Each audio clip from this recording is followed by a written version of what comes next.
Olá, saudações calorosas e bem-vindos a esta aula.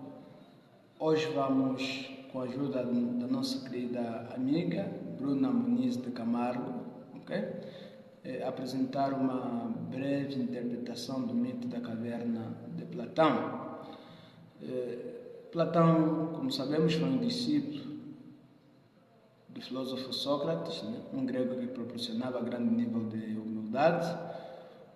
O primeiro teórico que trazia ideias a respeito do idealismo e um dos mais admiráveis pensadores da Grécia Antiga, Platão, no caso, na era antropológica, principiado nos ideais socráticos.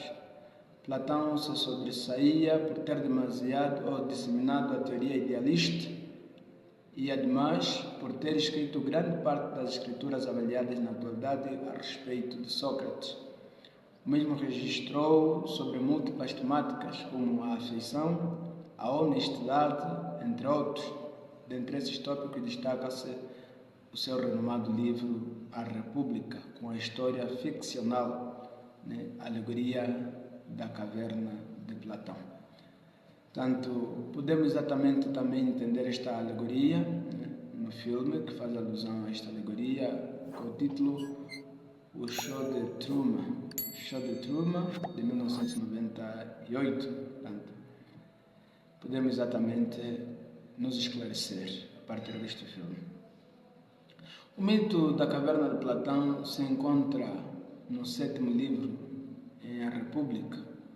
O livro A República foi escrito por volta de 380 a.C. A obra é racionada em 10 livros, registrados na configuração de conversação, em que Sócrates tem lugar de personagem principal. Através desses diálogos, Platão exibe as suas teses a respeito da questão política e o que o mesmo avalia como justiça, enquanto noção eterna, imutável e pura. A alegoria da caverna de Platão é uma história que, apesar de ser antiga, em numerosas ocasiões se apresenta em alto grau de contemporaneidade. A ficção trata de uma realidade a qual todos os homens habitavam uma caverna desde sua infância e em muitas gerações.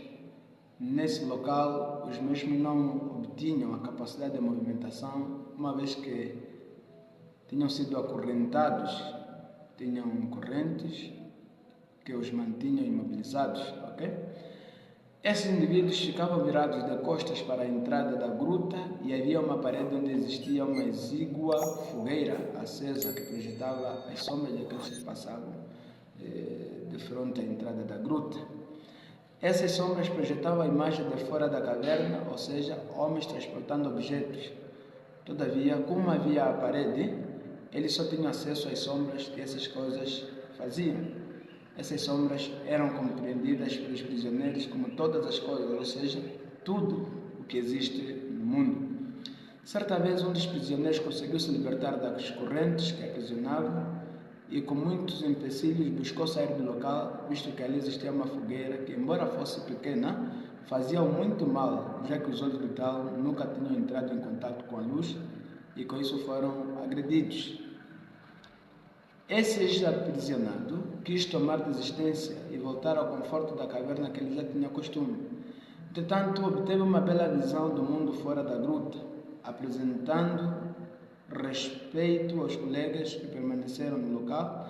Ele voltou para contar-lhes tudo o que tinha observado. Contudo, esses não queriam crer e não viram importância nas falas do ex-prisioneiro, continuando assim, notando apenas o que era lhe mostrado, sem questionamentos e nem visão crítica sobre o mundo verdadeiro. Essa teoria pode ser aplicada na atualidade, minha gente. No contexto atual, essa situação se encontra nas redes sociais, visto que as fake news se espalham de forma abrupta e a todo o tempo. Portanto, tendo como base esse fator, percebe-se que grande parte da população vive no contexto em que o filósofo Platão descreve. Mesmo nós pensamos que aquilo que sabemos é a única verdade. Ninguém pode nos apresentar a verdade dos fatos. Quando alguém vem dizer alguma coisa que eu não sei, penso e julgo já que é uma afronta, ok? É contra mim, me combate, etc.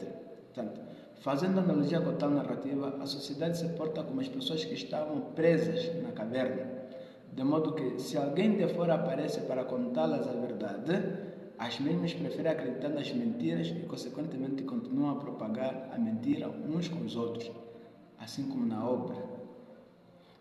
Essa obra da República de Platão, com a sua alegoria da caverna, tem muita popularidade e muitos filósofos já analisaram. Ela, por sua vez, é uma homenagem de Platão para Sócrates, visto que o tal era seu mestre e, além disso, em vida, o mesmo rebateu os preconceituosos que viviam na época e, por essa motivação, acabou sendo condenado à morte. Esse acontecimento provocou um extravagante alvoroço nos habitantes da Grécia e deu influência às direções filosóficas e às tradições do Ocidente. Apresento aptidão pela temática e por examiná-la mesma. Durante o meu ensino médio, fiz diversos trabalhos, sobretudo atinentes a esta questão, a esta alegoria. E esta obra, já naquela altura, cheguei a perceber que é de extrema importância, pois é uma forma de reflexão para notarmos se estamos enxergando o mundo de forma correta ou apenas de forma cômoda, sem questionar e pensar criticamente, porque na ciência os acomodados são perigosos, ok? E como dizia São Tomás de Aquino, odeio o homem de um só livro. Precisamos questionar a realidade, precisamos interrogar. O mundo atual está aberto às críticas. Devemos utilizar esse benefício para melhorar cada vez mais o ambiente no qual habitamos. Mas, infelizmente, como na alegoria de Platão, muitos não usufruem de tal benefício. Hoje, receber de bom grado uma crítica é quase impossível. Ou mesmo, aqueles que criticam, mas que a crítica humilha os que erram.